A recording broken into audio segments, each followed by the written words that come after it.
შეიძლება რა, თუ შეიძლება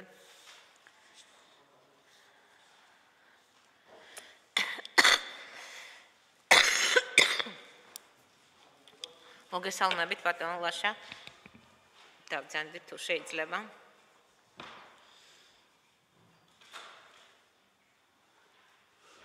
თქვენ შეგიძლიათ მოიხსნათ. მე დისტანცია დაცულია და ამიტომ ეს პრობლემას არ შეგვექმნის. პირველ რიგში წარმატება მინდა გისურვოთ. გაგიმარტავთ რომ ჩაწერა მიმდინარეობს, ტრანსლაცია მიმდინარეობს ამავდროულად პარალელურად დარბაზის დამსწრეები ყვანან. თქვენ ამის თაობაზე უბრალოდ ინფორმაციას გაწვით, ასევე აცილების შესაძლებლობას გაგიმარტავთ, ხომ არა გაქვთ აცილება საბჭოს რომელიმე წევრის მიმართ.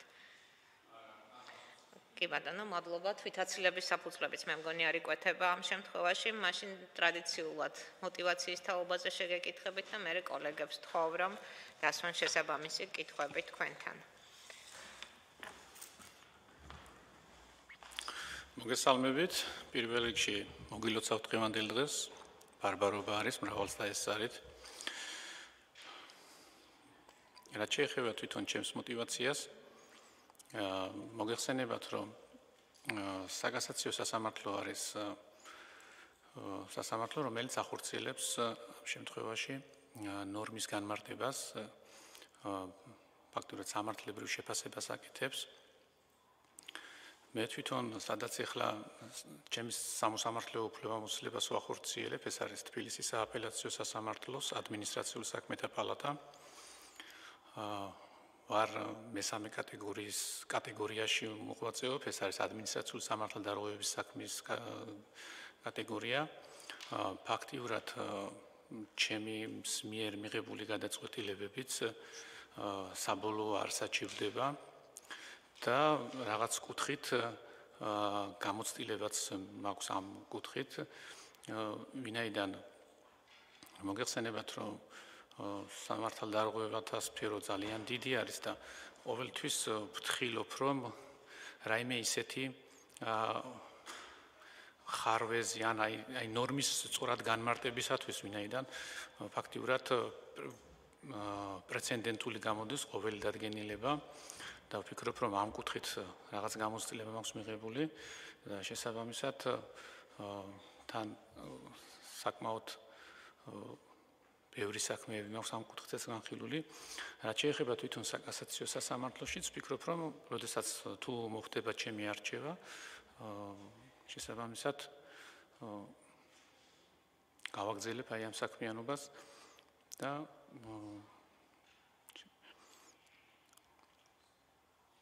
რაღაც ერთ სიტყვას ვიტყვი ამ შემთხვევაში საკასაციო სასამართლოში ჩემი საქმიანობის შესახებ.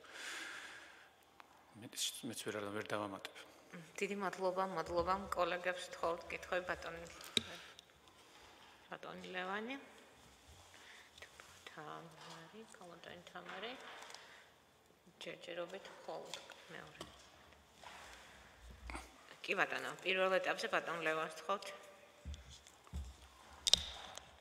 მოგესალმებით ბატონ ლაშა, წარმატებას გისურვებთ.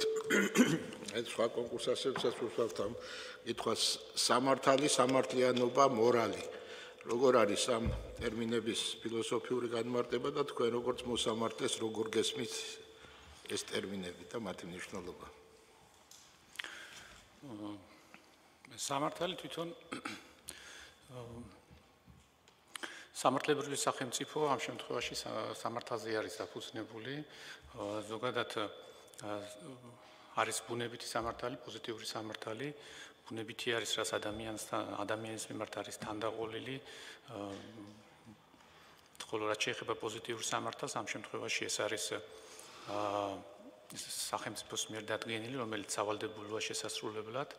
რაც შეეხება თვითონ სამართლიანობა დაკავშირებული არის ასევე სამართლებრივ სახელმწიფოსთან და მინდა გავამარტო აღნიშნულთან დაკავშირებით, რომ რას გულისხმობს ეს სამართლებრივი სახელმწიფოს მიზანი ის არის, რომ აი სახელმწიფო და ხალხის უფლებები ერთმანეთთან არის სახელმწიფო აღიარებს და იცავს ადამიანის თავისუფლებებსა და უფლებებს, რომელიც და ამ უფლებებთან დაკავშირებით ისინი არის შეზღუდული ერთმანეთს ბოჭავს აღნიშნული უფლებებით. ასევე შეიძლება ისეთი უფლებები და თავისუფლებებიც იყოს ამ შემთხვევაში მოცემული, რომელიც ვფიქრობ, რომ შეიძლება კონსტიტუციაში არ იყოს გათვალისწინებული, თუმცა ადამიანის უფლებების და თავისუფლების პრინციპებიდან გამომდინარე შესაძლებელია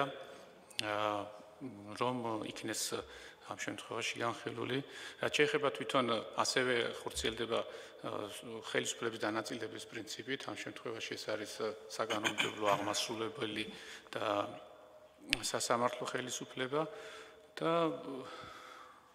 ვფიქრობ, რომ მორალი რა არის? მორალი და აი სამართალთან მორალი არის ზნეობასთან დაკავშირებული არის, რომელიც თანდაყოლილი არის, ვფიქრობ ამ შემთხვევაში. საიდან მოდის ეს ზნეობას? საიდან იღებს საფუძველს, რა არის მორალური ნორმების წყარო? აი მორალი თვითონ ადამიანის აი ზნეობასთან არის დაკავშირებული და თავისთვის რამდენი სახის სამართლიანობა არსებობს? სამართლიანობის სახეები ან თეორიები სამართლიანობაზე. სამართლიანობისა და თანასწორობის ურთიერთმიმართება, როგორ გესმით? თანასწორობის პრინციპი და სამართლიანობის. თანასწორობასთან დაკავშირებით ესე კანონის წინაშე ყველა თანასწორია ამ შემთხვევაში თუ ეს დაირღვევა ეს თანასწორობა გარკვეულ პრობლემებს შექმნის სხვა კუთხით ეს შეიძლება იყოს დისკრიმინაციაში გადავიდეს გარკვეული სახის ბალანსი დაირღვევა ამ შემთხვევაში სამართალსა და სამართლიანობაში. სიტყვისა და გამოხატვის შესახებ კანონიდან შეგეკითხებით, ამ კანონის მიზნებისათვის რას გულისხმობს ტერმინის შეზღუდის პროპორციულობა და კვალიფიციური პრივილეგია? კარგი. რაც შეეხება სიტყვისა და გამოხატვის თავისუფლებას, ამ შემთხვევაში აბსოლუტური პრივილეგია მითხარით? კვალიფიციური აბსოლუტური პრივილეგია, როცა ადამიანი დაცულია ყოველგვარი პასუხისმგებლობისაგან აბსოლუტურად და კვალიფიციური, როცა შეზღუდვა არის დაწესებული. ამ შემთხვევაში შეზღუდული შეიძლება იყოს ეს აბსოლუტური პრივილეგია რას აქვს? აზრს აქვს აბსოლუტური პრივილეგია. შესაძლებელია რომ ამ შემთხვევაში შეიზღუდოს გამოხატვის თავისუფლება, მაგრამ თვითონ ნორმები ამ შემთხვევაში, რომელიც შეზღუდვას აწესებს, უნდა იყოს შემდეგი სახის. პირდაპირ უნდა იყოს მიმართული ლეგიტიმური მიზნისაკენ, კრიტიკულად აუცილებელი უნდა იყოს დემოკრატიულ საზოგადოებაში, დისკრიმინაციული არ უნდა იყოს და ასევე პროპორციულად შემზღუდველი უნდა იყოს. პროპორციულობა რას გულისხმობს? თანასწორი უნდა იყოს, აი თუ დავუშვათ რაღაც ბალანსი დაირღვევა ამ შემთხვევაში არის მივდივართ უფრო იქითკენ რომ დარღვევა არის სახეზე. რაც შეეხება სიტყვისა და გამოხატვის თავისუფლების შესახებ კანონში ასევე მე-9 მუხლში არის მითითებული რომ ასეთი რაღაც არის შინაარსობრივი შეზღუდვა შეიძლება იქნეს დაწესებული და აქ ჩამოთვლილი არის გარკვეული სახის ეს შეიძლება იყოს ცილისწამება, უხამსობა. ხო, აი მაგალითად გადავალ. აი ჯერ თქვით აი რა რითი დგინდება, აი თქვენ თქვით ბალანსი და პროპორციულობა უნდა იყოს და რა ტესტით დგინდება? აუცილებელი ისა კანონით უნდა იყოს გათვალისწინებული. თანაზომიერი უნდა იყოს და აუცილებელი უნდა იყოს დემოკრატიულ საზოგადოებაში. კი ეს სამწვერა ტესტი. აი თვითონ რითი უნდა დავადგინოთ, რომ გამოხატვის თავისუფლება უკვე დასჯადი, უკვე დანაშაულებრივი მოქმედება. აი ამ ბალანსამდე რა კიდევ ერთად რა უნდა იყოს, რა აუცილებელი მოთხოვნა არის?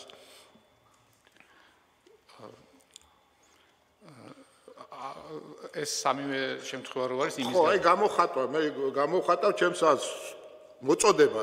აი მოწოდება რითი სარგებლობს, რა თქვენ აზრით თქვით, რომ აბსოლუტური პრივილეგია თუ მოწოდებას რა პრივილეგია? ეს კვალიფიციური პრივილეგია. აი რას ნიშნავს ეს კვალიფიციური პრივილეგია? აი კვალიფიციური პრივილეგია აბსოლუტურისგან იმის, აი რაღაც დაწესებას ითვალისწინებს და შეზღუდვა. აი ფაქტიურად იზღუდება ეს თვითონ გამოხატვა იზღუდება. რაღაც შემთხვევაში შეიძლება მოწოდება დაჟადი იყოს, ხო? დაჟადი იყოს. აი სწორედ აქ არის ეს ამ ტესტის ის რა ტესტია ისეთი, რომელიც უკვე მოწოდებას ჩვეულებრივი გამოხატვიდან უკვე დანაშაულად აქცევს. საფრთხე როგორი უნდა იყოს საფრთხე, რომ ჩარევა იყოს ლეგიტიმური. საფრთხე ალბათ რეალური უნდა იყოს. რეალურიც და კიდევ ყისიერი, ხო? ყისიერი. იმ წამიერი უნდა იყოს, ხო? ერთი წლის მერე იწოდეს რაღაც შედეგ, შეიძლება ეს არ იყოს, ხო, იმ ყისიერი. აი თქვენ წეღამჯანეთ სიძულვილის ენაზე და უხამსობად გამოხატვის თავისუფლების კონტექსტში. აი ამ კანონის და მიხედვით ჩვენთან არსებული მოქმედი კანონის მიხედვით ჯდება თუ არა გამოხატვის თავისუფლების ფარგლებში უხამსობა და სიძულვილის ენა ან თუნდაც რელიგიური გზნობების შეურაცხყოფა. რაც შეეხება უხამსობა, ეს არის განმარტება როგორც ასეთი ნორმა რაც არის მითითებული სიტყვისა და გამოხატვის თავისუფლებაში გულისხმობს ასეც რომ უხამსობა ეს არის განცხადება, რომელიც არ შეიცავს რაიმე პოლიტიკურ, კულტურულ, სააღზრდელო ან სამეცნიერო ღირებულებას და იგი საზოგადოებაში ფართოდ გავრცელებული. იჯება ეს ხამსობის გამოხატვა. დაჟადია ამ კანონით, აი ეს კანონი რომ მივყენოთ, გამოხატვის თავისუფლების შესახებ კანონი. აი მე თვითონ მაქვს გადაწყვეტილება მიღებული სამართალდამცავთა კოდექსის 156-ე მუხტან მიმართებაში და იქ მაგრამ იქ უფრო ცალკე სხვა თემაც იყო, სხვა საკითხიც იყო და აქედან გამომდინარე უფრო სხვა კუთხითაც მიმაქცეთ ყურადღება. შეიძლება რომ ამ შემთხვევაში სამოქალაქო წესით მოხდეს ზიანის ანაზღაურება და ასე.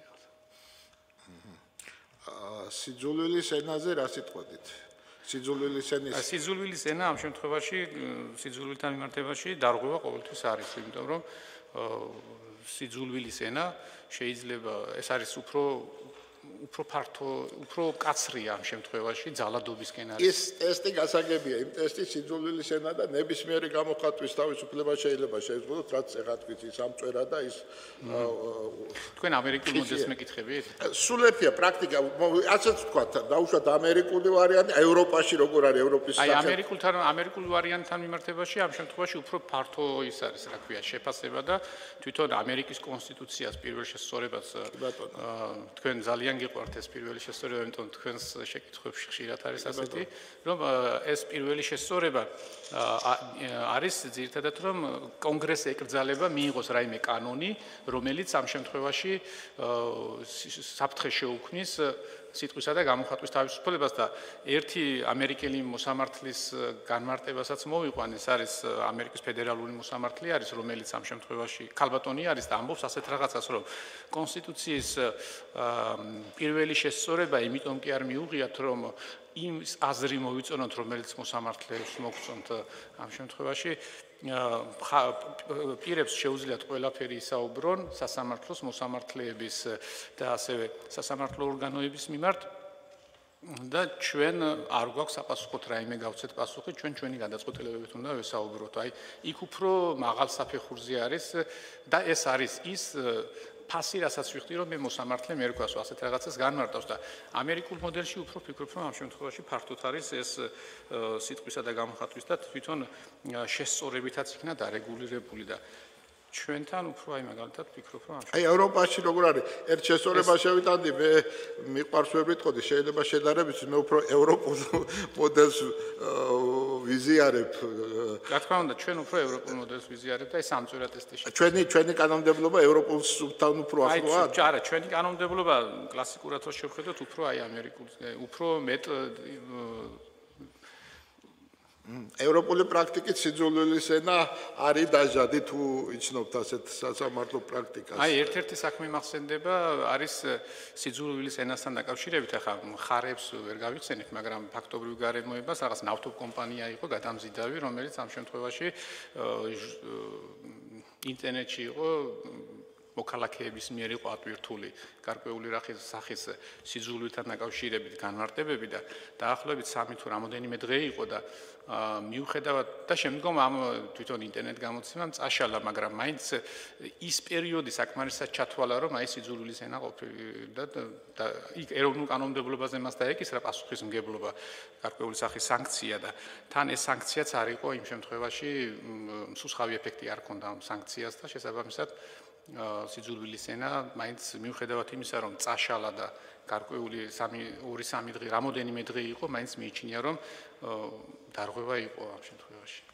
აი რელიგიური გზნობების შეურაცხყოფის მიმართ როგორია თქვენი დამოკიდებულება, აი რაღაც სიწმინდეების გამოსახვა, რაღაცა ისეთი აი მე თვითონ ფორმიდან მე მაქვს წარმოდგენილი საქმე, სადაც ამ შემთხვევაში თვითონ რელიგიური კუთხით არის, აი იქ არის ადმინისტრაციულ სამართალ დარღვევათა კოდექსის 159 რომელიღაცა პრიმა, აღარ მახსოვს მუხლი, სადაც რეკლამის წესების დარღვევასთან არის დაკავშირებული და იქ იყო წარმოდგენილი პროდუქტი, სადაც გამოსახული იყო როგორც რელიგიური კუთხით, ასევე კულტურული კუთხით, აი ეროვნული კუთხით ერთ-ერთი იყო დიდგორის ბრძოლას ასახავდა და ამ შემთხვევაში ძლევა საკვირველი იყო და როგორ?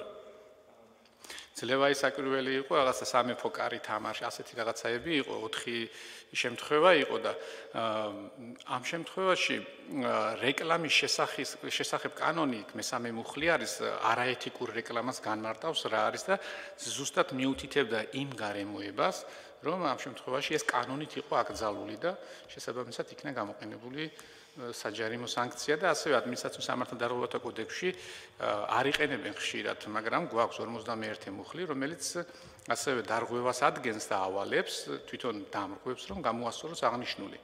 და შესაბამისად დავავალეთ, დაევალა. იქ რეკლამის შესახებ კანონით წახვედით, ხო და ალბათ პრაქტიკას ევროპულს გაეცანით ამ საქმიდან გამომდინარე და ხო, მითითებული მაქვს კი ამ შემთხვევაში, რა თქმა უნდა, გავეცანი და აი იქ თვითონ საქმის განხილვის პერიოდში შუამდგომლობაც დააყენეს, რომ საკონსტიტუციო სასამართლოსთვის მიმემართა წარდგინებით, რამდენად რეკლამის შესახებ კანონი კონსტიტუციური არის თვითონ გამოხატვის თავისუფლების კუთხით.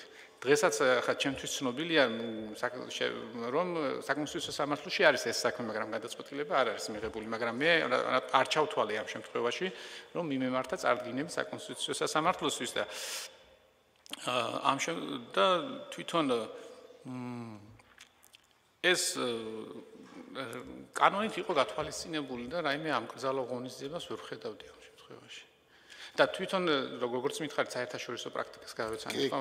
აი როგორც მახსოვს NDSAID-ის საქმე მაქვს მოხსენიებული, იქაც მორალის დასაცავად გარკვეული შეზღუდვები იქნა დაწესებული. რამოდენიმე საქმე არის მითითებული და გამახსენდა, ხო? თვითონ პასუხისგებაში მიცემული პირის წარმომადგენელი უთითებდა ახალი და გადაწყვეტილება იყო ევროსასამართლოსი, რომელიც ლატვიის წინააღმდეგ იყო გამოტანილი და იქ სასამართლომ დარღვევა დაადგინა გამოხატვის თავისუფლების კუთხით, თუმცა იქ მე თვითონ ჩემს დადგენილებაშიც მიუთითე, რომ სასამართლომ რეკლამა შეისწავლა ევროსასამართლომ და მიუთითა, რომ ეს არ იყო ის რეკლამა, რომელიც იყო შეურაცხყოფელი ან სიძულვილის ენით, აი როგორ ტანისამოსის გაყიდვა ხდებოდა და აი ღვთისმშობელი მარიამი იყო გამოსახული თუ ასეთ რაღაცა და არ აღვივებდა შულს და რაიმე ისეთი და აქედან გამომდინარე, ამიტომ დაადგინა დარღვევა იქ და ჩვენთან მიმართებაში უფრო განსხვავებულად იყო და ისეთ პროდუქცია, რომელიც ყველა ვიცით რისთვისაც გამოიყენება და იმაზე რელიგიური დანიშნულების, აი ამ კუთხით იქნა შეფასებული და თვითონ რეკლამის შესახებ კანონის თვითონ კანონი არ მოგცათ ამის საშუალება, თვითონ გამოხატვის შესახებ კანონის დარღვევა ვერ ნახეთ აქ არა? ამ შემთხვევაში კანონთან შესაბამისობაში იყო ეს. ანუ სიძულვილის ენად და შეიძლება უხამსობა დაშვებულია ამ კანონით თუ ეს ყისიერი საფრთხის ტესტი არ მიუღია. ყისიერი საფრთხის ტესტი შემდეგ Facebook-თან დაკავშირებით იქნა გამოყენებული, მაგრამ ეგეც იქნა გამოყენებული. მოგესალმებით ბატონლაში. მოგესალმებით. ევროპული კონვენციის მე-10 მუხლში არის ლეგიტიმური მიზნად მორალი მითითებული. აი ჰენდისაით საქმე რო ახსენეთ.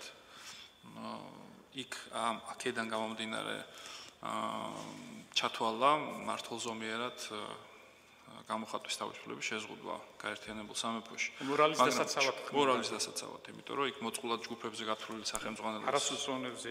ხო, ანუ აქ ჩვენს შემთხვევაში საქართველოს კონსტიტუციის მე-17 მუხლი მე-5 პუნქტი, სადაც ლეგიტიმურ მიზნებს ჩამოთვლის, იქ მორალს არ მოიხსენიებს. რომ შეიძლება მორალიდან გამომდინარე შეიზღუდოს ამავე მუხლის პირველი პუნქტით აზრის და მისი გამოხატვა თავისუფლება დაცულია. აი ამის შეზღუდვისათვის ლეგიტიმურ მიზნად მორალს არ მიუთითებს. ეს კანონით იყო გათვალისწინებული ამ შემთხვევაში. რეკლამის შესახებ კანონი მიუთითებდა, რომ ამ ზღვარი სახის რეკლამის ხო, მაგრამ კანონმა შეიძლება გაითვალისწინოს ისეთი მიზანი, ლეგიტიმური მიზანი, რომელიც კონსტიტუციაში არ არის მოცემული, შეიძლება გაითვალისწინოს. აი კონსტიტუციაში წერია მე-4 მუხლია თუ არ ვწდები, რომ იცავს იმ უფლებებსაც, ამ შემთხვევაში, რომელიც აქ შეიძლება არ იყოს მოცემული, თუმცა ადამიანის უფლებებისა და თავისუფლების პრინციპებიდან გამომდინარეობს, ხო? ხო, ანუ აი ამ უფლებას რას გულისხმობთ? რელიგიური გრძნობა არის დაცული რეკლამის შესახებ კანონის ის ნორმა, რომელიც არაეთიკურ რეკლამას კრძალავს. საქართველოს მოქალაქეების გარკვეული კატეგორიის რელიგიურ გზნობას იცავს? თუ რა არის? რეკლამის შესახებ კანონი იცავს, ზუსტად მაგას მიუთითებს, ის არაეთიკური რეკლამის განმარტებაც მაგას მიუთითებს. ახლა ზუსტად დისპოზიცია არ მახსოვს, მაგრამ ერთ-ერთი არის აი საზოგადოებაზე არის საუბარი და რელიგიურ გზნობებზე არის იქ საუბარი რეკლამის შესახებ კანონის მე-3 მუხლია თუ არ ხო, მუხლის ნუმერაციას არ აქვს ხმაშნობა. რას ვამბიცით, აი თქვა კონვენციის ადგილი ჩვენს კანონმდებლობაში, აი ამაზეც რომ გამახვილოთ ყურადღება, აი რა კუთხით გეკითხებით, შეიძლება რომ სასამართლომ იხელმძღვანელოს უშუალოდ კონვენციით და ვთქვათ, აი კონსტიტუციაში შეიძლება არ იყოს მოხსენიებული მორალი, მაგრამ სასამართლოს აქვს საშუალება რომ კონვენციის მე-10 მუხლიდან გამომდინარე მაინც შეზღუდოს აი ამ საფუძვლით რომ მორალს ეწინააღმდეგება გამოხატვა ამ საფუძვლით რომ შეზღუდოს გამოხატვა. აი კონვენცია ახლა მოგეხსენებათ რომ ამ შემთხვევაში იერარქიულად არის კონსტიტუციური კანონის და კონსტიტუციური შეთანხმების შემდგომ. და ჩვენს კანონმდებლობაზე მაღალი იერარქია ორგანულ კანონზეც და კანონთან მიმართებაში და თან ამ შემთხვევაში მე კი როგორ არა შეუძლია ამ შემთხვევაში სასამართლომ გამოიყენოს. ხო, იმიტომ რომ აი ჩვენ თქვათ არსებობს ასეთი მოსაზრება, რომ მე-17 მუხლით საქართველოს კონსტიტუციის მე-17 მუხლით განმტკიცდა ამერიკული მოდელი გამოხატვის. და არა ევროპული მოდელი სხვა არის, ამერიკული სხვა არის და აი სასამართლო ახლა თქვენი საქმეც არის მოხსენიებული იმ კრებულში, რომელიც ერთ-ერთმა არასამთავრობო ორგანიზაციამ ჩაატარა კვლევა 376 მუხლის სისხლის სამართლის კოდექსის მოსამართლისადმი უპატივცემულობის გამოხატვა თუ არ ვწდები ესე ჩემს გამოსისხლის სამართლის საქმე რო არის. ანუ აი თქვენი საქმეც არის იქ მოხვედრილი და ანუ აი ამ მაგ კრებულის შემოქმედი არასამთავრობო ორგანიზაციას და ნუ ყავს კიდევ თანამოაზრეები, რომელიც აცხადებენ, რომ მორალი არ შეიძლება იყოს საქართველოს სინამდვილეში ლეგიტიმური მიზანი, ვინაიდან ჩვენ ავირჩიეთ ამერიკული მოდელი. ამაზე რა სიტყვით? კონსტიტუციაში ვინაიდან არ არის მოხსენიებული მორალი. და ამას ეფუძნება ის თქვენს მიერ ნახსენები საკონსტიტუციო სარჩელიც, მე როგორც ვიცი, რომ საზოგადო მორალი არ უნდა იყოს განსაზღვრელი კრიტერიუმი, ასე ვთქვათ, გამოხატვის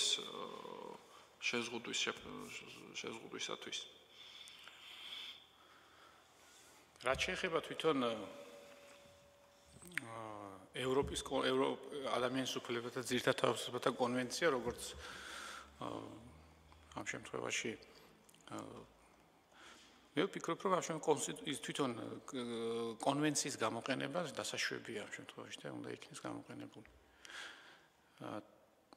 ამაში წინააღმდეგობას ვერ ვხედავ და ზუსტად აი ეგ შუამგებლობაც იყო დაფასებული და დაყენებული და რატომღაც მე შევაფასე რომ იმ შემთხვევაში საქართველოს კანონმდებლობა მოგცემდა იმ შესაძლებლობას რომ მიგვიღოს შესაბამისი გადაწყვეტილება.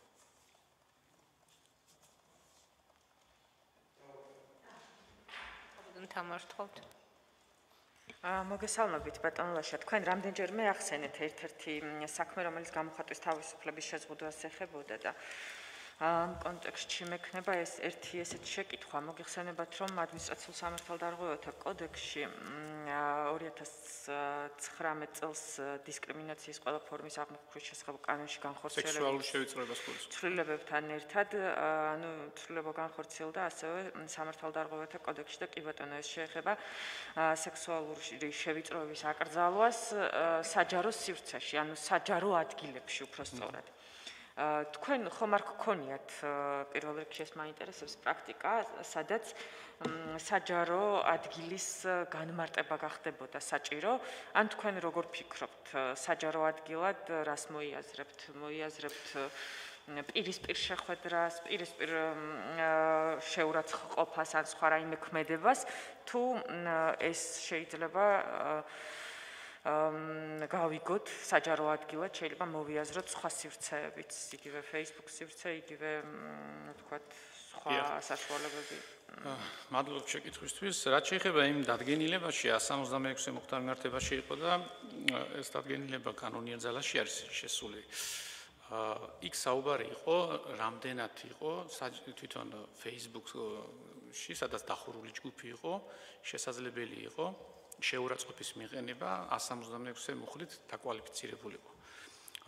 იმ დადგენილებაში თვითონ უზენაეს სასამართლო სამოქალაქო საქმეთა პალატის განჩინებაც არის გადაწყვეტილება თუ განჩინება აღარ მახსოვს მითითებული, სადაც განმარტებულია Facebook-ი თუ რა არის და ჩვენ სამ შემთხვევაში გავიზიარეთ ის რომ Facebook-ი ჩავთვალეთ საჯარო სივრცეთ და მივიჩნიეთ რომ ამ შემთხვევაში შეიძლება იყოს რომ აღქმული როგორც აი საზოგადოებრივ სივრცეში, ასევე საზოგადოებრივ სივრცეთ იქნას აი გარეთ ქუჩაში, სადმე დაწესებული ტერიტორიულად არ აქვს ამ შემთხვევაში მნიშვნელობა. ეს ადგილიც თვითონ Facebook-ზე მიუხედავად იმისა, რომ დახურული ჯგუფი იყო, თუმცა 3000-მდე მომხმარებელი ყავდა ამ ჯგუფს, შეიძლება აღქმული იყო როგორც საჯარო სივრცე. და უბრალოდ თქვით ამ დადგენილებაში არის მითითებული, რომ თვითონ 166-ე მუხლი არ არის განჭვრეტადი მუხლი, რომელიც ამ შეზღუდვას ითვალისწინებდა და აქედან გამომდინარე ასეთი 166-ე მუხლი რა არის? ესე საზოგადოებრივ ადგილებში ლანძღვა გინება, მოქალაქეებზე შეურაცხყოფელი ქმედება, ან ამგვარი ქმედება, რაც იწვევს საზოგადოებრივ წესრიგისა დარღვევას ამ შემთხვევაში, მოქალაქეთა სიმშვიდის დარღვევას და Facebook-ი ამ შემთხვევაში საზოგადოებრივ სივრცეს ჩაითვალა დადგენილება, რაც მივიღეთ, თუმცა ის შეურაცხყოფა რომელიც აი აქ განხორციელდა პირისთვის, ვინც აღნიშნული ჩაედინა, განჭვრეტადი არ იყო და აქედან გამომდინარე დარღვევა ის 166-ე მუხლის დარღვევა არ დავადგინეთ, თუმცა მივუთითეთ, რომ ამ შემთხვევაში პირს უფლება აქვს, რომ სხვა წესით, რასაც სამოქალაქო სამართალწარმოება ითვალისწინებს. განჭვრეტადობასთან დაკავშირებით ვერ გავიგე რა აი ესე Facebook-ზე აი იგივეს ვიტყოდი აი სექსუალურ შევიწროებასთან მიმართებაშიც, ამიტომ არ წერია რომ აი Facebook-ზე შეურაცხყოფა ამ შემთხვევაში არის თუ არა ის სექსუალური შევიწროება. დიახ, არ არის მითითებული რომ იყოს იგივე პოზიცია მექნება ამ შემთხვევაშიც, იმიტომ რომ თავი ჩემ გადაწყვეტილ მე რაც მივიღე რაც გადადგენება იმას შევეწინა აღდგენებაში.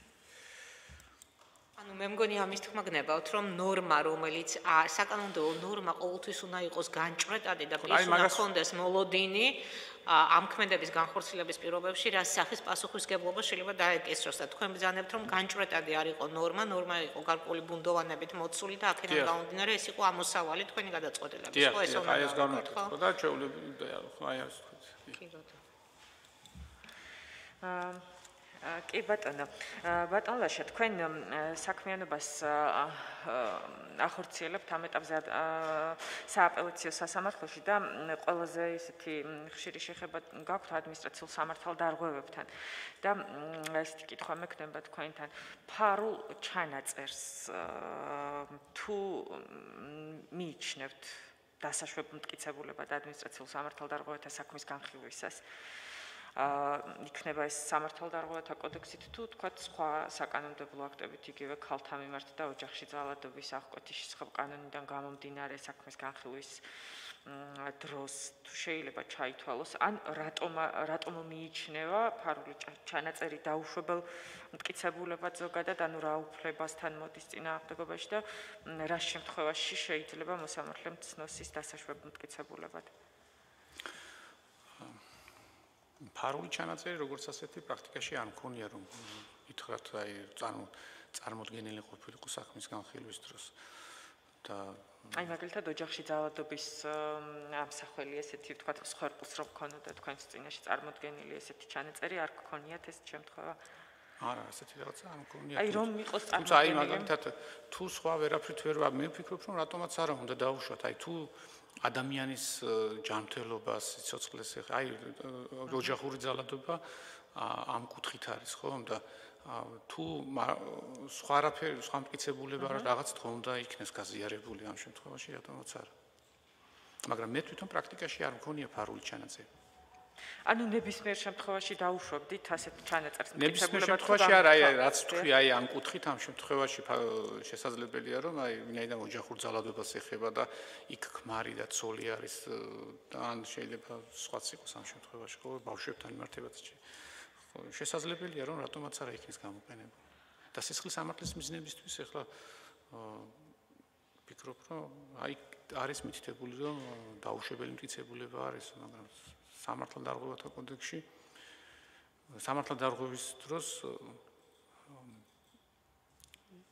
ვფიქრობ რომ რატომაც არა უნდა იქნეს გამოყენებული. კი ბატონო, ერთი შეკითხვა მექნება ისევ სამართალდარღვევებთან მიმართებით.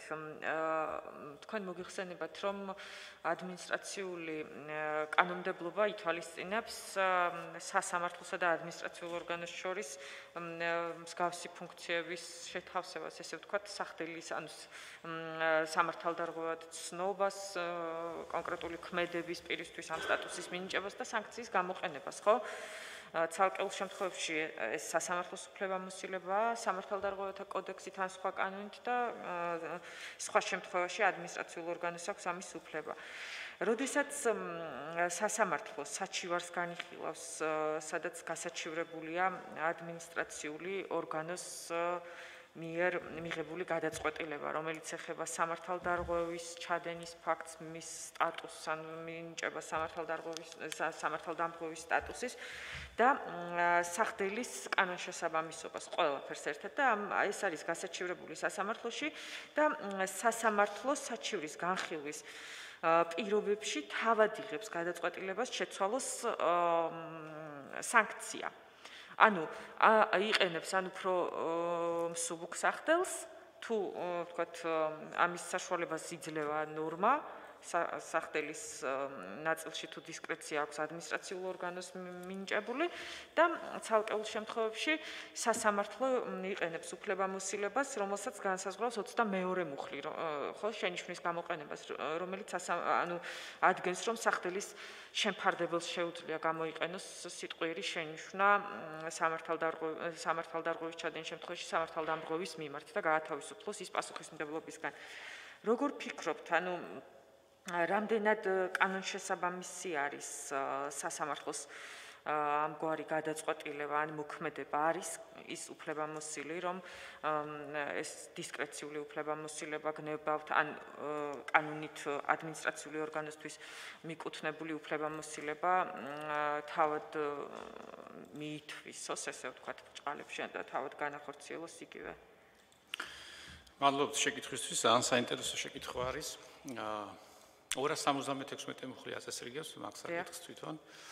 რაც შეეხება თვითონ საჩივრის ფარგლებში ადმინისტრაციულ სამართალდარღვევის საქმის განხილვას, ორი გადაწყვეტილების მიღება შეუძლია სასამართლოს. ერთი ან გააუქმოს და დააკმაყოფილოს საჩივარი, ან უცვლელად დატოვოს ეს ერთი შემთხვევა და მეორე შემთხვევა, რასაც თქვენ ამბობთ ამ შემთხვევაში 22 მუხთან მიმართებაში. უზენაეს სასამართლოს აქვს გადაწყვეტილება მიღებული, ასეთი გადაწყვეტილება არის სამშენებლო დავასთან მიმართებაში და იქ სასარჩელო წარმოების წესით ხდებოდა განხილვა. თუ არ ვცდები, შენობა-ნაგებობა იყო უკვე შენობა-ნაგებობა იყო აშენებული, რომელიც მოხდა მისი ლეგალიზაცია და დარჩენილი იყო სახტელი და 10,000 ლარი იყო თუ არ ვცდები და სააპელაციო სასამართლოში მოხდა ამ საქმის დაბრუნება, სადაც მიუთითა, რომ ამ შემთხვევაში შესაძლებელია 22 მუხლის გამოყენება, რომ რამდენად, თვითონ შენობა უკვე ლეგალიზებულია და ეს ჯარიმა ტვირთად რო არ დააწვეს თვითონ ამ პასუხისგებაში მიცემულ პირს, რომ შეიძლება დემონტაჟზეა საუბარი. დემონტაჟი არა, დემონტაჟზე იყო თავიდან, მაგრამ ლეგალიზაცია მოხდა და ჯარიმასთან მიმართებას შესაძლებელი იყო ამ შემთხვევაში გამოყენებული იყო 22 მუხლი. რაც შეეხება თვითონ პრაქტიკაში, ზოგადად მე ვერიდები ამ მუხლის გამოყენებას, თუმცა ერთხელ მაქვს გამოყენებული, გააჩნია ქმედებიდან გამომდინარე ხშირია შემთხვევები, იყენებენ სასამართლოები ამას, რომ ვინაიდან 276 მუხლის გვაძლევს ამის შესაძლებლობას, აუქმებენ სახტელის დაკისრების ნაწილში, დაკმაყოფილება საჩივარი ნაწილობრივ, გაუქმდეს სახტელის დაკისრების ნაწილში და სამართალდარღვევის ნაწილში თვითონ სამართალდარღვევად რჩება. აქვს ამის სასამართლოს ამის უფლებამოსილება და თვითონ კანონი აძლევს, მაგრამ პრევენციის მიზნით ვფიქრობ, რომ მაშინ ცოტა ვფიქრობ საფრთხეს არის, რა ვიცი, მე ხშირად არ მე ერთხელ პრაქტიკული თვალსაზრისით არ მაინტერესებდა, უფრო კანონი რამდენი კანონი გვაძლევს ამის შესაძლებლობას და არის გამოყენებული. და მე ერთხელ მაქვს გამოყენებული, თან რაღაც ნარჩენების მართვის კოდექსიდან იყო სამართალდარღვევა და უბრალოდ რაც ნახე საქმის მასალებში, ვიდეო მასალას დავათვალიერე, მაძლევდა იმ შესაძლებლობას, რომ 80 ლარი იყო დაჯარიმებული და გავაუქმე სახტელის ნაწილში და შეულებრივად შენიშვნა შეუფარდე. კი ბატონო. კარგი, ერთ კითხვასაც დაგისვამთ, ბავშვის უფლებათა კოდექსის გარშემო მაინტერესებს გარკვეული საკითხები, იმიტომ რომ დიდი ალბათობით თქვენი კატეგორიის დავა იქნება, ხო, განცალკევების საკითხი. თუ არა, თქვენ არ იხილავთ, ხო, ოჯახში ძალადობის საკითხებს განცალკევებულად თქვენ არ იხილავთ, დიახ, ანუ ყველა მოსამართლე იხილავს და მათ შორის თქვენც, ხო? მე არ ვიხილავ ასეთ საკითხებს. სოლდარღვევები არის ხო, კი ბატონო. ანუ მოგიხსენებათ ბავშვის უფლებათა კოდექსი, რომელიც ამოქმედდა 2020 წლის 1 სექტემბრიდან, ხო? გარკვეულ განსაკუთრებულ პრინციპებზე არის აგებული. გარდა იმისა, რომ თვითონ კოდექსის წყობა არის ძალიან საინტერესო და გარდა იმისა, რომ ის დეკლარირებას ახდენს უფლებების, ასევე გარკვეულ ქმედით ღონისძიებებს ადგენს ასევე სახელმწიფოს პოზიტიური და ნეგატიური ვალდებულებების თვალსაზრისით. აი რა არის ეს ღონისძიებები თუ ხართ გაცნობილი სიღრმისეულად ამ კოდექსს და რა ადგილი უკავია ამ კოდექსში ამ ღონისძიებებს, რა სახელით არის ცნობილი ისინი? ღონის სახელი თვითონ კოდექსში. როგორც ასეთი ახლა თვითონ ბავშვთა კოდექსში თორსო 79 მუხლიდან იწყება სასამართლოს თავი და ამ შემთხვევაში ბავშვის უფლებებთან მიმართებაში ესე იგი ბავშვი ამ შემთხვევაში უნდა იქნეს არასრულწლოვანი ჯერ ბავშვი ვინ არის 7-დან 18 წლამდე ასაკის პირი ითვლება ბავშვი 7-დან? არა 18 წლამდე ასაკის პირი უბრალოდ ხო და მულტიდისციპლინური მიდგომა უნდა იყოს ბავშვთან მიმართებაში, როდესაც ხორციელდება მისი საქმის განხილვა, უნდა იქნეს ბავშვის ასაკი გათვალისწინებული, სქესი, ასევე ბავშვის საუკეთესო ინტერესებზე უნდა რა კომპონენტებს მოიცავს საუკეთესო ინტერესის განსაზღვრა? აი სასამართლო რომელიც გადაწყვეტილებას იღებს ბავშვთან მიმართებით, რა კომპონენტებით უნდა შეაფასოს ბავშვის საუკეთესო ინტერესი?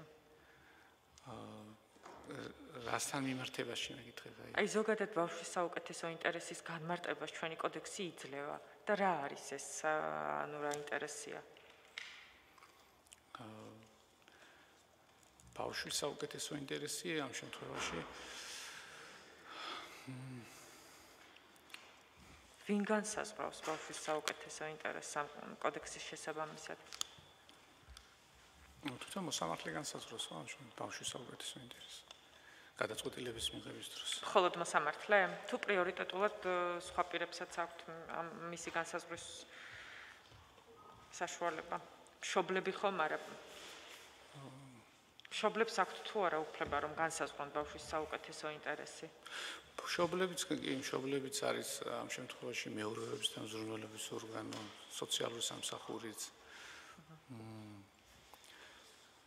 საბოლოოდ გადაწყვეტილებას მაინც სასამართლო ღებულობს. კი ბატონო, მადლობა. ბატონ თამარ.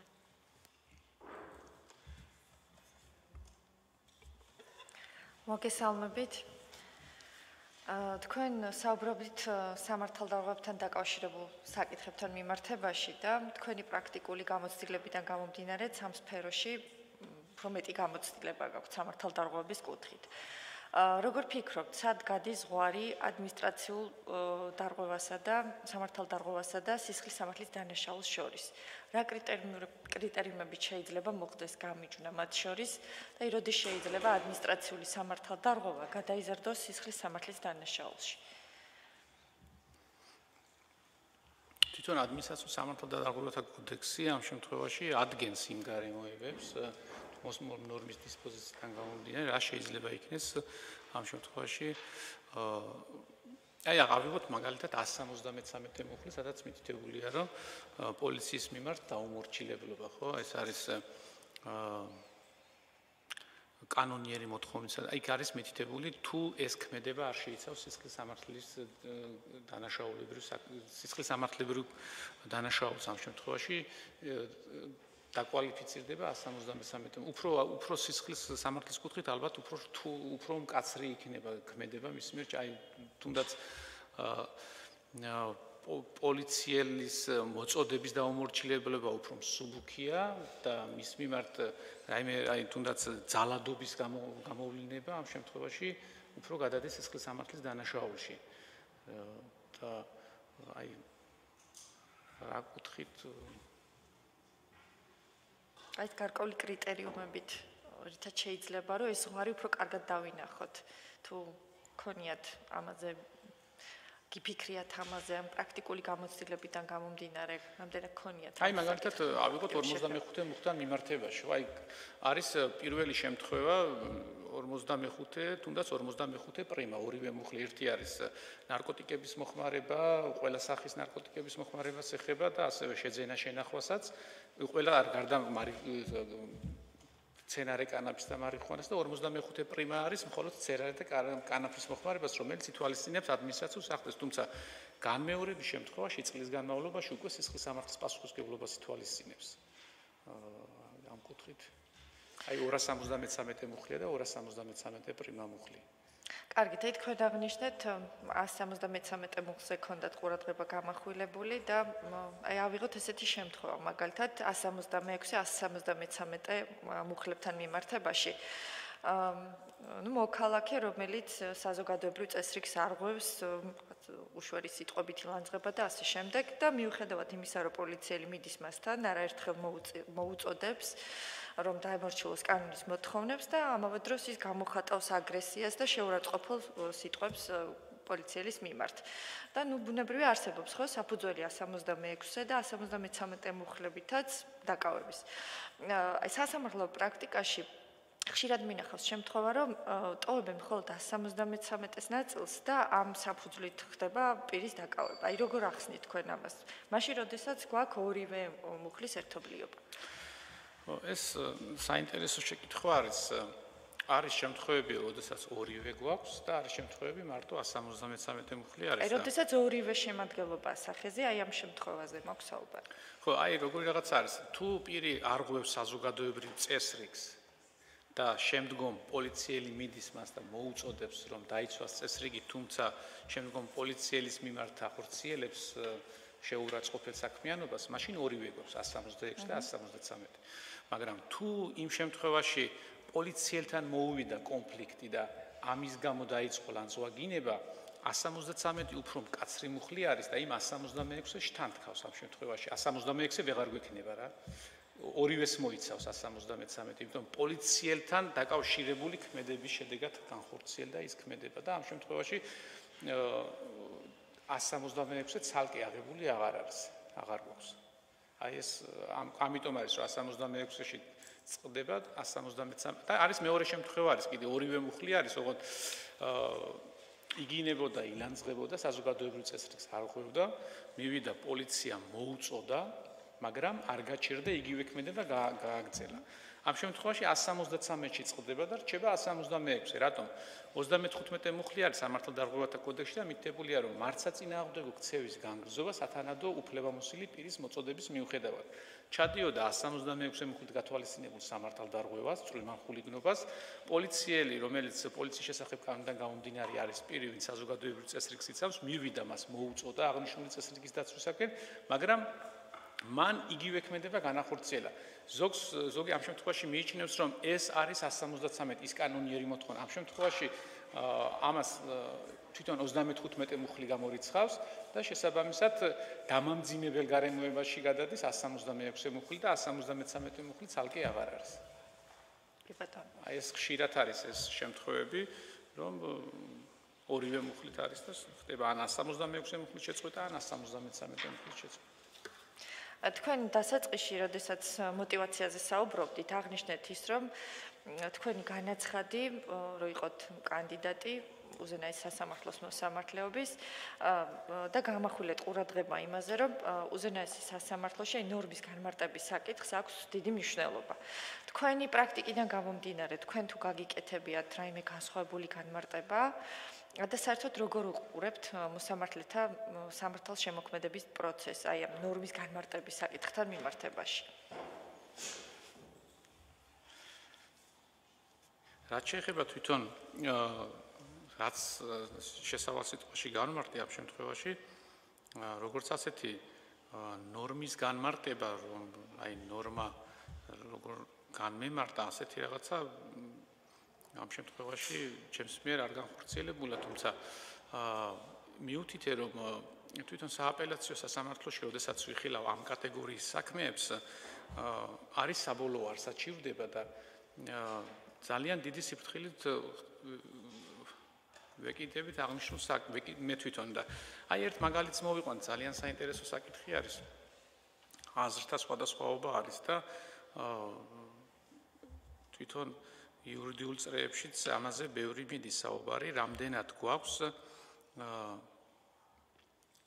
სისხლის სამართლის პასუხისმგებლობა გვაქვს მხოლოდ თუ ადმინისტრაციული სამართლის პასუხისმგებლობა და საკითხი ეხება ბოლო დროს იქნა ცვლილებები შეტანილი სისხლის სამართლის კოდექსში, ბოლო ერთ წელზე მეტი არის გასული, ნასვამ მდგომარეობაში ნარკოტიკების ზემოქმედების შორის ავტომანქანის მართვა. ამ შემთხვევაში გვაქვს ადმინისტრაციული პასუხისმგებლობა და სისხლის სამართლის პასუხისმგებლობა ერთად თუ მხოლოდ სისხლის სამართლის პასუხისმგებლობა, ვინაიდან მაკვალიფიცირებელი არის იქ ნარკოტიკების მოხმარება.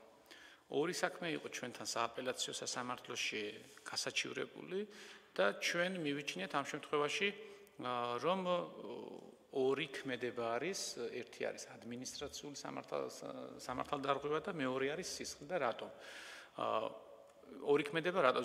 აი კატეგორია მოსაზრება არსებობდა, რომ ეს კი შეიძლება ასე განვიხილოთ, თუმცა ვინაიდან სისხლის სამართლის კოდექსით დასჯადი ქმედება უფრო მკაცრი არის და იქ მაკვალიფიცირებელია ნარკოტიკების მოხმარება, ცალკე ადმინისტრაციული პასუხისმგებლობა არ დავაკისროთ, მაგრამ ჩვენი მე თვითონ სხვა მოსამართლემაც ეს ასეთი პოზიცია გავიზიარეთ, რომ ნარკოტიკები, როდესაც მოიხმარა, ამ შემთხვევაში ერთი ქმედება ჩაიდინა და ნარკოტიკებ მოხმარებულმა რომ ავტომანქანით მართვა განახორციელა, ეს უკვე სისხლის სამართლის პასუხისმგებლობას ითვალისწინებს. ამასთან დაკავშირებით, თვითონ მარტივად შეიძლება გადმოვცეთ, მაგრამ შეიძლება გარკვეული პრობლემები შექმნას ამან იმ კუთხით, რომ ორმაგი დასჯის პრინციპი ხო არ გვაქვს ამ შემთხვევაში. თვითონ სისხლის სამართლის სპეციალისტებთანაც ჰქონდა საუბარი აღნიშნულ საკითხთან დაკავშირებით, მე თვითონ მქონდა და სხვა კუთხით დავსვით შეკითხვა ასეთი, რომ როდესაც ნარკოტიკების მოხმარებას ახორციელებს პირი და ამისთვის სახდელი აქვს შეფარდებული, განმეორების შემთხვევაში 273 მუხლით აღიძრება საქმე და ასევე თუ გვექნება ნარკოტიკების ზემოქმედების ქვეშ მართვის შემთხვევა. და თუ არა 273 მუხლით შეწყდება თუ არა საქმის წარმოება, მაგრამ სისხლის სამართლის სპეციალისტებმა როგორც მახსოვს განმარტეს, რომ აქ უბრალოდ 273 მუხლიდან გამომდინარე არ შეწყდება საქმის წარმოება, თუმცა ვინაიდან ერთნაირი სახდელები არის, სასჯელები არის, შეიძლება ერთი სასჯელი იქნეს გამოყენებული, მაგრამ აქ ნორმის განმარტება არ მომხდარა, თუმცა რა ვიცი, ვფიქრობ, რომ ძალიან მნიშვნელოვანი იყო ეს გადაწყვეტილება იმ კუთხით, რომ შემეფასებინა. აი რაიმე განსაკუთრებულ განმარტებას არ საჭიროებდა. აი ეს აი მე ვფიქრობ აი მაგალითად შეიძლება ორმაგი დასჯის პრინციპი ხო არ არის, რომ თუ დაუშვათ სისხლის სამართლის წესით დავსჯით, იგივე ქმედებისთვის არ დავშაჯოთ ადმინისტრაციული წესით, აი ამ კუთხით განმარტეს. ხო და მე ვფიქრობ და კოლეგას დამეთანხმა მაშინ თვითონ მასაც ჰქონდა ისეთ აღნიშნული კატეგორიის საქმე, ვფიქრობ, რომ რა ვიცი, მაგრამ თუ ჩავთვლით ისე რომ ეს ერთი ქმედება არის, მაშინ ფაქტიურად ადმინისტრაციული პასუხისმგებლობა არ უნდა დაიკისროს, მაგრამ ჩვენ ასე მივიჩნიეთ. ძალიან მნიშვნელოვანია საკითხი. რომ ორქმედებასთან გვაქვს ამ შემთხვევაში საქმე, რამდენადაც ნარკოტიკული ზემოქმედების ქვეშ ავტოსატრანსპორტო საშუალების მართვა, ასეთია, ხო? დიახ. მოიცავს ორ კომპონენტს, ერთი რომ ნარკოტიკული ზემოქმედების ქვეშ იმყოფება და მეორე ის რომ მართავს ავტოსატრანსპორტო საშუალებას ამ მდგომარეობაში. აი აქედან გამომდინარე ზღვარი სად გადეს? ამაზე იყო კითხვა დასმული, სწორედ და მეც მაინტერესებს, რატომ მიგაჩნიათ რომ აქ სისხლის სამართლის შემთხვევაში ერთ ქმედებასთან გვაქვს საქმე და ადმინისტრაციულში მეორე ქმედებასთან. ხო, აი ზუსტად ამაზე იყო საუბარი, მსჯელობა, რომ როდესაც მოიხმარა, იქ დასრულდა ადმინისტრაციული სამართალდარღვევა და შემდეგ მოხმარებული, როცა მართავდა სატრანსპორტო საშუალებას, ამ შემთხვევაში სხვა ქმედება განახორციელა და ეს უკვე სისხლის სამართლის წესით დასჯადი არის. აი ასეთი განმარტება დადგენილება ასეთია კი. ასე რატო ჩაგეძიეთ, იცით, მე როგორც ვიცი არ არის ერთგვაროვანი პრაქტიკა და ამიტომ მაინტერესებს. არა, პრაქტიკა ჩვენ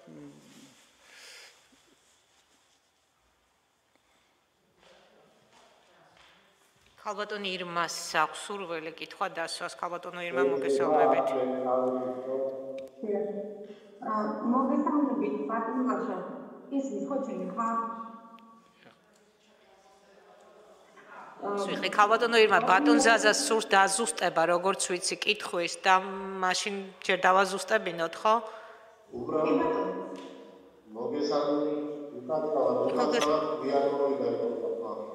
ხო. კი ბატონო ზაზა, მოგესალმებით, თქვენ დაზუსტება გინდათ, რამდენადაც მე მივხვდით, ამიტომ ქალბატონ ირმას ვთხოვე რომ დიახ, ამ საკითხთან დაკავშირებით მქონდა და ამიტომ გადავწყვეტ.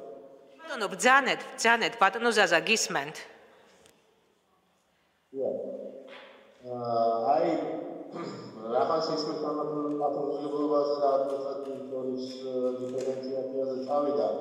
აქ მინდოდა მეკითხა უბრალოდ ბატონაშვილის ევროკონვენციის პრაქტიკის, ევროსასამართლოს პრაქტიკის თანახმად ხომ არ იცნობს, ან ხომ არ შეუძლია გითხრათ სისხლის სამართლების ბრალდებაში, მე ვიხდით გარანტირებულ ბრალდებაში მოიაზრება თუ არა ადმინისტრაციული სამართალდარღვევა, ევროსასამართლო როგორ უხურვებს ამას. სასამართლო როგორ უყურებს ვერ გავიგე მე ანუ ადმინისტრაციული სამართალდარღვევების თუ იხილავსო საქმეებს ადმინისტრაციულ სამართალდარღვევასთან დაკავშირებულ საქმეებსო. რა თქმა უნდა იხილავს. ხო, აი მაგას კითხულობს მე მგონი და რა სტანდარტებით, ხო, მე ესე გავიგე. სამართალდარღვევებს ანუ რა სტანდარტს უწესებს ევროსასამართლო ადმინისტრაციული კატეგორიის ადმინისტრაციულ სამართალდარღვევებს, ხო, ამ კატეგორიის საქმეებს. ეს ბძანეთ, ხო? კი ბატონო. ია. ისმის ბატონო და იმიტომ ვაზუსტებთ, ხო? ია. თვითონ ევროსასამართლო დასაგებია რომ ალბათ უდად ისმის მან.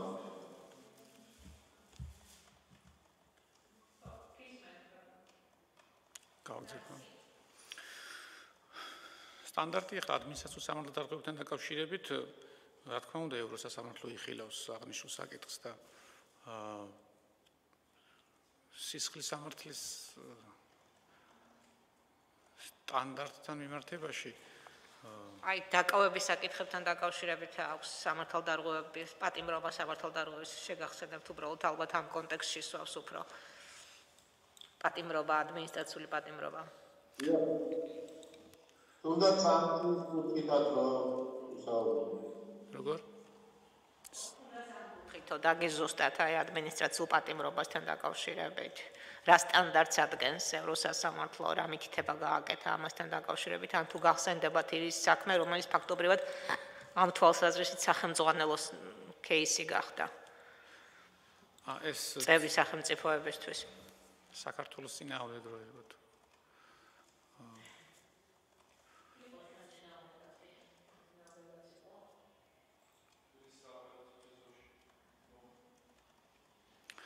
თბილისის აპელაციო სამართლის ეზოში რომ განხორციელდა. სტანდარტი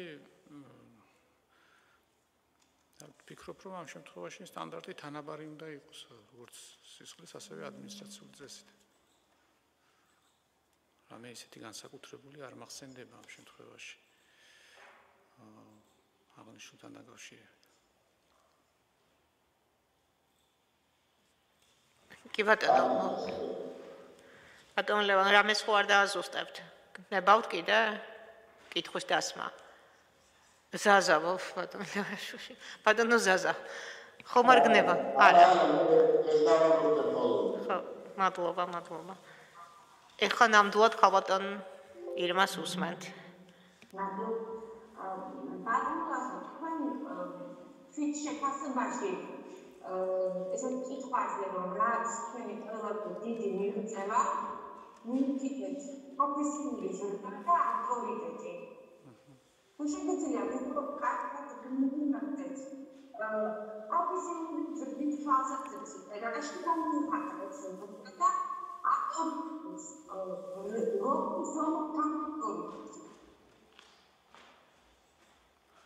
აი მე ვერ გავიგე რა შეგიძლია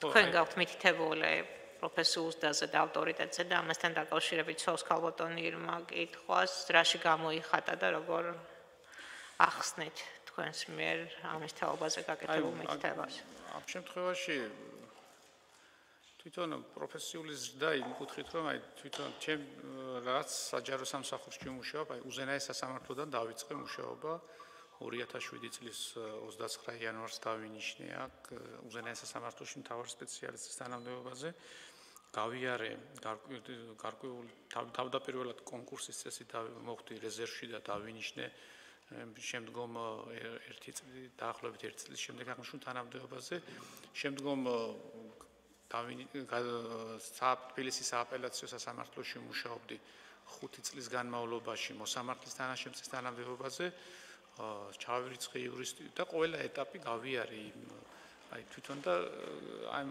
პროფესიული განვითარების კუთხით და შესაბამისად საბოლოოდ იუსტიციის და ჩავაბარის დავამთავრე იუსტიციის სკოლა და შემდგომ კარიერული თვალსაზრისით დავინიშნე მოსამართლედ. აი პროფესიული ზრდა ეს თითო ყოველი ეტაპი ამ შემთხვევაში ვფიქრობ რომ ეს არის პროფესიულ ზრდასთან დაკავშირებით ავტორიტეტი ძირითადად მე გულისხმობდი ამ შემთხვევაში რომ ჩემს საქმიანობას, ჩემს საქმიანობას როგორ აფასებენ ჩემი თვითონ ხარეებიც შეიძლება იყოს კოლეგები, ვისთანაც ერთად მიწევს მუშაობა, ვფიქრობ, რომ კარგი ავტორიტეტით სარგებლობ და ეს ქონდა მითითებული მარტო. და ხარები რა იცით, რომ როგორ აფასებენ საგან მაყოფილი შეიძლება ორივე მხარე არ იყოს, თუმცა თვითონ კიდე უნდა მეთქვა, რომ ამ შემთხვევაში თვითონ ის პროცენტულობა, რომელიც მითითებულია, თვითონ ჩემი გადაწყვეტილებებთან დაკავშირებით, ესეც მიუთითებს ამას და მხარებთან მიმართებაში ზოგადად ორი მხარე რადგან არის, შეიძლება ერთი იყოს კმაყოფილი, მეორე არ იყოს კმაყოფილი, მაგრამ ვფიქრობ, რომ ვეცნობი შესაბამისად ან ტელევიზიით, ან პრესის საშუალებით.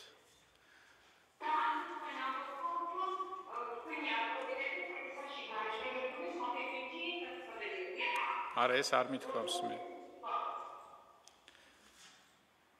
ეს არ მithქვამს, რომ პრესაში გაჟღერება. ავტორიტეტი ვთქვი, მეგობრებთან, კოლეგებთან, ვისთანაც ერთად მიწევს მუშაობა, ვინც მე მიცნობს, მისთვის ვარ ავტორიტეტი, მე ვფიქრობ და კარგ დამოკიდებულებაში. ავტორიტეტი ხარ.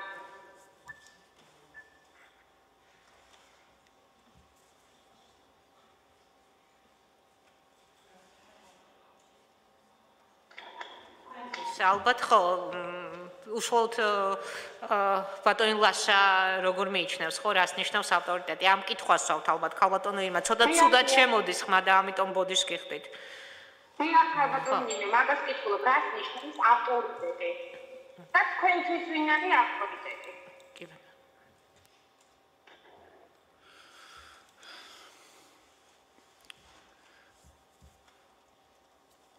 ავტორიტეტი რა კუთხით არის დასმული შეკითხვა უბრალოდ ავტორიტეტი რასთან დაკავშირებით შეიძლება თქვით რომ მე ვთქვი კოლეგებს რომ ავტორიტეტი ვარო და რა ქვია არა მე ვფიქრობ ასე თვითონ ჩემი საქმიანობა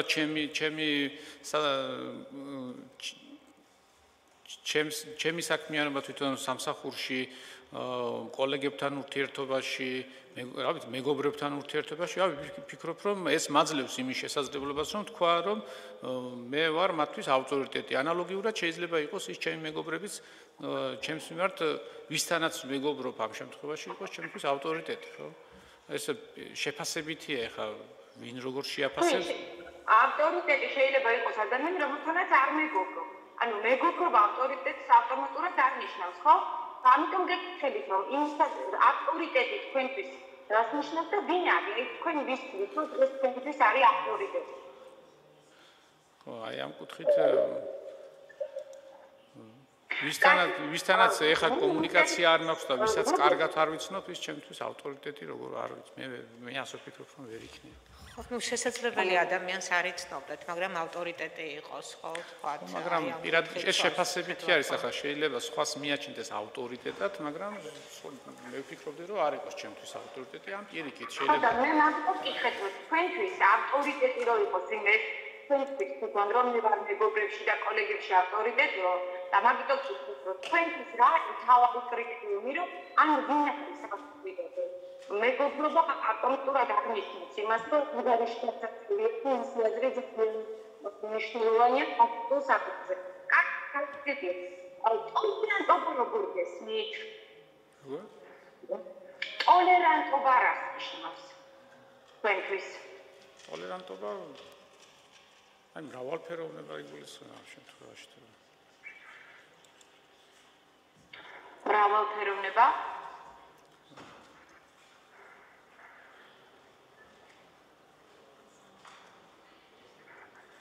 ეს არის თუ მე არ ვიცი რამე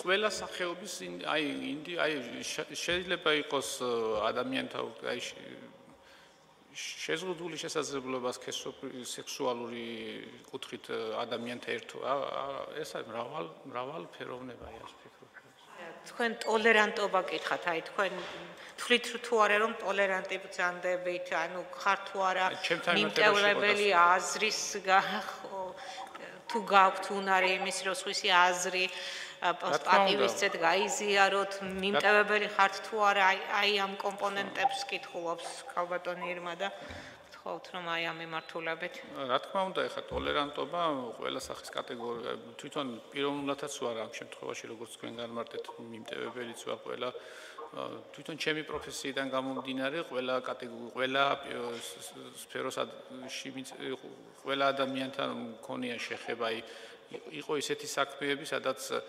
სექსუალური უმცირესობის საქმეებიც განმიხილავს მაგრამ იყო კიდე ისეთი მაგრამ ვფიქრობ რომ ამ შემთხვევაში ჩემთვის ის პიროვნული თვისებები ან ჩემთვის გადამწყვეტი არ არის ჩვეულებრივად ყველაფერს ჩვეულებრივად უყურებ აი ასე ვფიქრობ კარგი ბატონო ლაშა თემა კოლეგამ სამეცნიერო სტატიის მის დასაწერად სტუდენტებოდა კონკრეტული სასამართლო გადაწყვეტილება და მიმართვა სააპელაციო სასამართლოს. კითხვით და თქმით, რომ კონკრეტული საქმე, რომელიც განცხადებაში ნომერი მიუთითა, ეს საქმე გადაეცათ მისთვის. სააპელაციო სასამართლო უთხრა უარეს საქმის გადაწყვეტილებას. არგუმენტად დაასახელა ის, რომ ჩვენ არქივო დამუშავებას არ ვახორციელებთო და არქივს მიმართებთ ან თბილისის საქალაქო სასამართლოსო. თბილისის საქალაქო სასამართლოს მიმართა და იქიდან გაურკვეს, რომ მიუხედავად იმისა, რომ სტრიხული არის, მაინც ფუნქციონალური მონაცემებზე დაფიβარდა და გადაწყვეტილება არ მისცეს. როგორც ვფიქრობ, დამეუფლება დაირღვა თუ არა და რა უფლება შეიძლება გქონდიყო ამ უარით.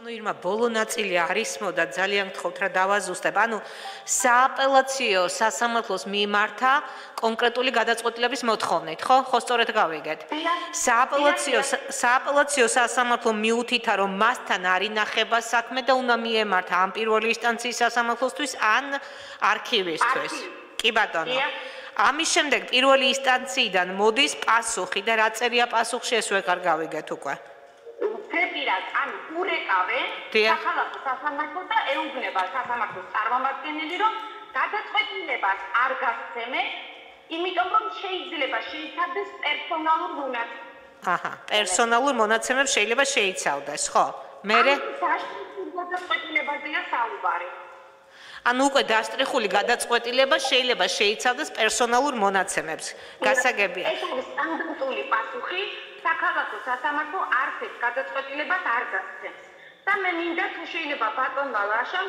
შეაფასოს რაიმე უფლება ირღვევა თუ არა და რა ინტერესი არსებობს ამ დროს ანუ ამ შემთხვევაში ეს პირველი ინსტანციის სასამართლოს მიერ გაცემული პასუხით რა უფლება ირღვევა და არსებობს თუ არა რომელიმე ინტერესის დაცვის აუცილებლობა ხო? დიახ, კი ბატონო ესე იგი როგორც გავიგე სასამართლომ არ მისცა ეს გადაწყვეტილება თუ არ გასცემს სასამართლო გადაწყვეტილებას პირველი ინსტანციის სასამართლომ შეატყობინა რომ მიუხედავად იმისა რომ გადაწყვეტილება არის დაშტრიხული სახით დაცული შეიცავს პერსონალურ მონაცემებს და აქედან გამომდინარე მიზანშეუწონლად მიაჩნია ასეთი გადაწყვეტილების მხარისათვის გადაცემა აი ეს არის მოკლედ შინაარსი და შეაფასეთ ეს უარი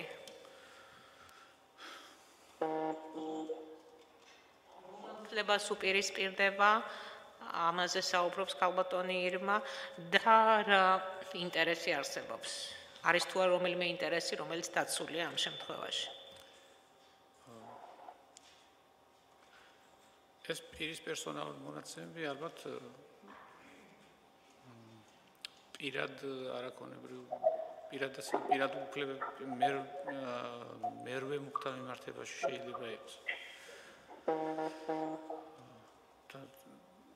დაშტრიხულიც შეიცავდა პერსონალურ მონაცემებს ასეთი იყო პასუხი როგორც გავიგე. პასუხი ასეთი იყო, მაგრამ დაშტრიხულმა როგორ შეიძლება რომ პერსონალური მონაცემები აი ზოგადად საკონსტიტუციო სასამართლომ ამ შემთხვევაში გადაწყვეტილება მიიღო განსაკუთრებული შემთხვევაში თვითონ საკონსტიტუციო სასამართლოს გადაწყვეტილებიდან გამომდინარე დაშტრიხა არ არის სავალდებულო, მაგრამ გარკვეული შეზღუდვები მაინც არის ამ შემთხვევაში და თუ დაშტრიხა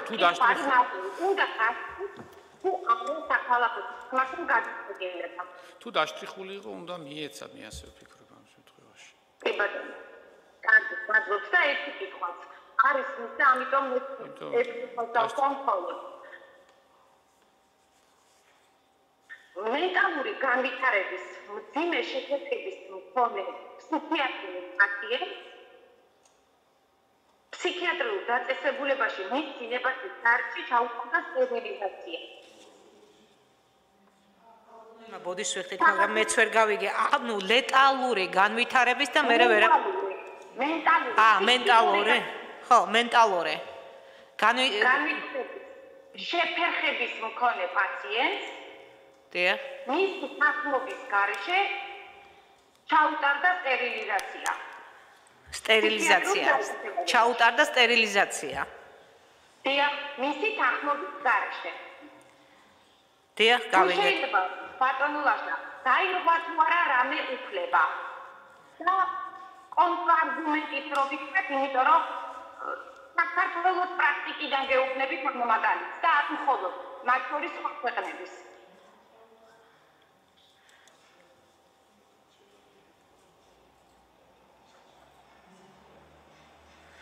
ხო, რა ვიცი, ეს კითხვა დავაზუსტო და არა მგონია. რაღაცები დააინტერესა ქალბატონ თამაშს და ითხოვს დაზუსტებას, მაგრამ ეს ალბათ დამოუკიდებლად რო შეხვდებით, მე დააზუსტეთ. ხო. ანუ ინფორმირება არ მომხდარა, ერთადერთი ამას ვაზუსტებთ პაციენტის, ხო, და მისი თანხმობაც არ არის. სტერილიზაციის მიზეზი რა იყო ქალბატონო ირმა, თუ შეიძლება თუ მძიმე მენტალური შეფერხება ჰქონდა პაციენტს. მენტალური შეფერხება ჰქონდა და ფსიქიატრიულ დაწესებულებაში ჩამორჩენა. დიახ. ანუ აქ არ არის საუბარი რამე გადამდები და ავადების ან მისი ჯანმრთელობიდან გამომდინარე, ამას არ საუბრობთ, ხო, აუცილებლობაზე. გადაუდებელ აუცილებლობაზე არ არის საუბარი. ანუ სტერილიზაციას გადაუდებელი აუცილებლობა ვერ ექნება გამოსილება. ხო, სამედიცინო თვალსაზრისით. ესე იგი, გონებრივად ჩამორჩენილ ადამიანს ჩაუტარეს სტერილიზაცია, როგორც გავიგე, ხო? მენტალური პრობლემების მქონე ადამიანი განათავსეს ფსიქიატრიულ დაწესებულებაში და ამ პერიოდშივე მისი ნების არარსებობის პირობებში ჩაუტარდა სტერილიზაცია.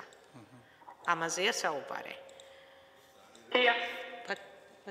ხო, არის თუ არა უფლების დარღვევა, კითხვა ბუნებრივია, აი ამ მიმართულებით არის დაცული, რა უფლება დაირღვა, რომელი უფლება დაირღვა და დაირღვა თუ არა უფლება. რა შეიძლება იყოს ლეგიტიმური მიზანი არის თუ არა და დაირღვა თუ არა.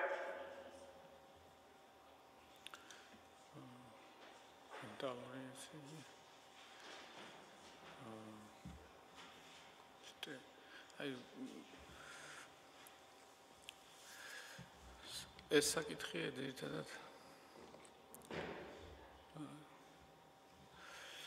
ფაქტობრივი გარემოებები, რატომ მოხდა სტერილიზაცია, ეს შესაძლებელია, რატომ მას ყავდა წარმომადგენელი, აი რამე თანხმობა, ხარდამჭერი პირი ყავდა, ან წარმომადგენელი ყავდა, აი ეს ფაქტობრივი გარემოებები, რა ვიცი, ვფიქრობ, რომ ამ შემთხვევაში მნიშვნელოვანია. მოცემულობაში გვაძლევს ქალბატონი ირმა უკვე იმ დათქმას, რომ ნება გამოვლენილი არ ყოფილა, რაც ნიშნავს იმას, რომ ნება არ იყო ცალსახად. ანუ გაცნობიერებულ გადაწყვეტილებასთან არ გვაქვს საქმე ამ შემთხვევაში. ხო, ეს ჩემი მოგონილი კაზუსი არ არის, ეს ქართული პრაქტიკიდანაც არის. და ბარებ დავასრულებ ამით ჩემს ინტერვიუს. რა თქმა უნდა, დაგხვევები, ხანდაშეფიც არის მოცემული ეს შემთხვევები და როგორც ვთქვით, ბოლო წლებში მოიპყრო ეს პრაქტიკა, მანამდე საქართველოში იყო ეს პრაქტიკა. მადლობ.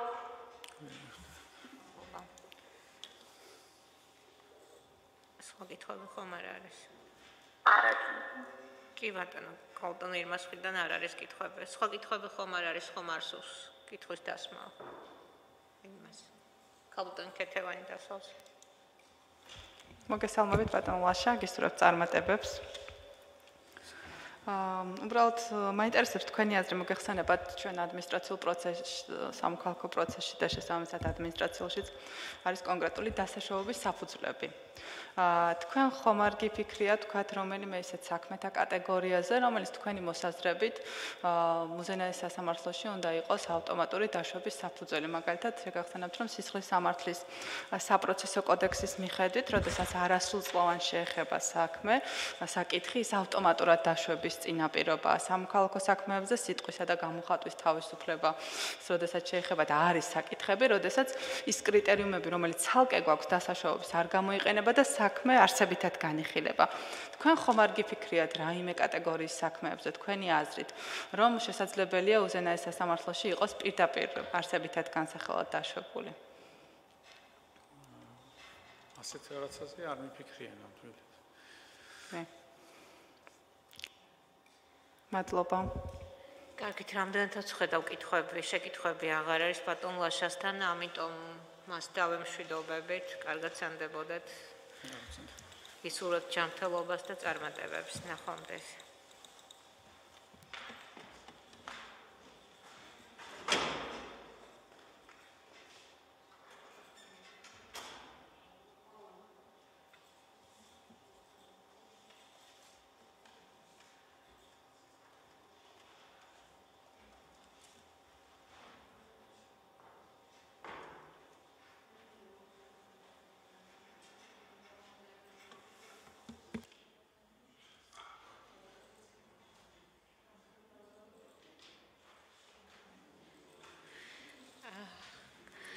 ჩვენ ხვალ გვექნება სავარაუდოდ მხოლოდ ერთ კანდიდატთან გასაუბრება დღის მეორე ნახევარში. მე ყოველს ბოდის გიხდეთ პლენუმის დარბაზი მჭირდება ხვალ დილით.